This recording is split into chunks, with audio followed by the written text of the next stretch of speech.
আসসালামু আলাইকুম প্রিয় দর্শক, সবাই কেমন আছেন? আশা করি সবাই ভালো আছেন। আজকে আরও একটি বিষয় নিয়ে হাজির হলাম।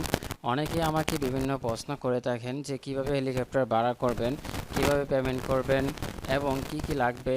এই সকল প্রশ্ন আমাকে অনেকেই করে থাকেন এবং আরও একটি গুরুত্বপূর্ণ প্রশ্ন করে থাকেন, সেটি হচ্ছে অনেকেই চায় যে এয়ারপোর্টের ভিতরে গিয়ে আপনারা পেমেন্ট করবেন। এই সকল প্রশ্নের উত্তর আজকে আপনাদের সামনে দিব। তার আগে আমার একটি ছোট্ট রিকোয়েস্ট, সেটা হচ্ছে আমার চ্যানেলটি অবশ্যই আপনারা সাবস্ক্রাইব করবেন। যারা অলরেডি সাবস্ক্রাইব করেছেন তাদেরকে অসংখ্য ধন্যবাদ। আর আরও একটি অনুরোধ থাকবে, আমার ভিডিওটি সম্পূর্ণ দেখবেন। ভিডিওটি সম্পূর্ণ না দেখলে আশা করি সব কিছুই আপনারা ক্লিয়ারভাবে জানতে পারবেন না। আচ্ছা, প্রথমে আসি আপনার কি কি লাগে। এই প্রশ্নটা আমাকে অনেকেই শুরুতেই করে থাকেন। যারা কল দেয় তারা শুরুতে আমাকে কল দেয় যে কী কী লাগবে। প্রথমে বলি, শুধুমাত্র আপনাদের এনআইডি অথবা পাসপোর্ট অথবা বার্থ সার্টিফিকেট, তিনটি থেকে যে কোনো একটি আমাদেরকে দিতে হবে। এবং যে মাঠে হেলিকপ্টারটি ল্যান্ড করবে সেই মাঠের কিন্তু পারমিশন লাগবে। যদি স্কুল কলেজ বা কোনো সংস্থার যদি মাঠ হয়ে থাকে, সেই মাঠের কর্মকর্তাদের পারমিশন নেবেন এবং পুলিশ পারমিশন নেবেন। সেই সাথে কিন্তু পুলিশ 4 থেকে 5 জন অথবা সর্বনিম্ন 2 জন হলেও পুলিশ মাঠের রাখতে হবে আপনাদের। এবং যেই থানায় কথা বলছেন আপনারা, সেই থানার পুলিশের নাম্বার কিন্তু আমাদেরকে দিতে হবে। মূল কথা হচ্ছে আপনাদের এনআইডি, পাসপোর্ট অথবা বার্থ সার্টিফিকেট যে কোনো একটি আমাদেরকে দিবেন এবং থানার কন্ট্যাক্ট নাম্বার দিবেন। এই দুইটি জিনিস আমাদেরকে দিতে হবে। আরও একটি জিনিস দিতে হবে, সেটা হচ্ছে সেখানে হেলিকপ্টারটি যাওয়ার পর এলাকার একজন ব্যক্তি, একজন মাতব্বর বা লিডার, যাদেরকে মানে আমরা সবাই শ্রদ্ধা করি, সেই ব্যক্তির নাম্বারটি আমাদেরকে দিতে হবে। এই তিনটি জিনিসই আমাদেরকে দিতে হবে। আর এখন আসি আপনারা কিভাবে পেমেন্ট করবেন।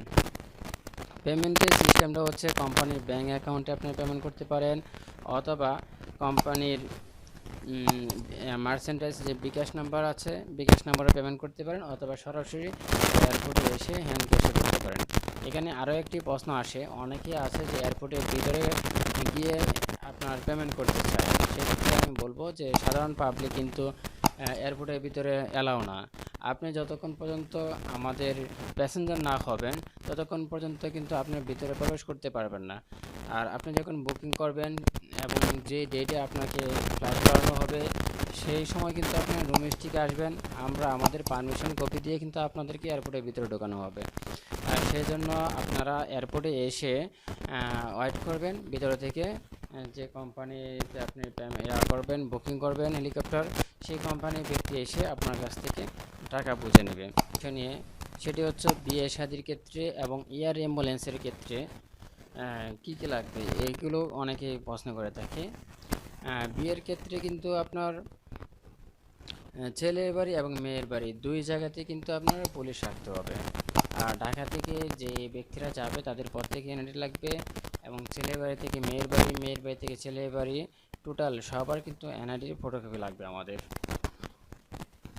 আর এয়ার অ্যাম্বুলেন্সের ক্ষেত্রে দেখা যায় আপনার বিশেষ করে রাত্রে যখন ইমার্জেন্সি কল আসে, তখন কিন্তু পেমেন্ট সিস্টেমরা, ব্যাংকিং সিস্টেমরা বন্ধ থাকে। এবং যদি রংপুর, দিনাজপুর বা চট্টগ্রাম বা সিলেট হয়, দূর প্রান্তে হয়, যদি ঢাকা কেউ না থাকে, সেক্ষেত্রে পেমেন্টটা কীভাবে করবে। সেই জন্য আপনারা কোম্পানির যে মার্চেন্টাইজ বিকাশ নাম্বার আছে, আপনার বিকাশ নাম্বারে কিছু টাকা পেমেন্ট করবেন। বাকি টাকাটা যখন হেলিকপ্টার যাবে তখন কিন্তু পেমেন্ট করতে হবে পাইলটের হাতে, বাকি টাকাটা পেমেন্ট করে দিবেন। আর অনেকেই আমাকে প্রশ্ন করে যে রাত্রে হেলিকপ্টার সার্ভিস আছে কিনা। রাত্রে কিন্তু হেলিকপ্টার সার্ভিস নেই, বা শুরুতেই কল দিয়ে কিন্তু ভাড়াটা জানতে চাই।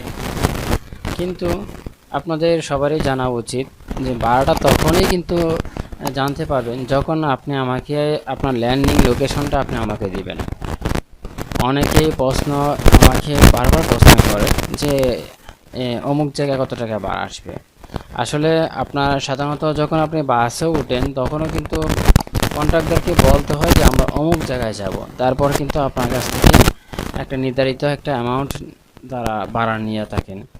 সেই ক্ষেত্রে আমাদেরও হেলিকপ্টারটি যখন ল্যান্ডিং লোকেশনটা আমরা খুঁজে বের করব, তখন কিন্তু আপনাদেরকে ভাড়াটা বলতে আমাদের জন্য সহজ হবে। তাছাড়া আনুমানিক আপনাকে রেট দিতে হবে।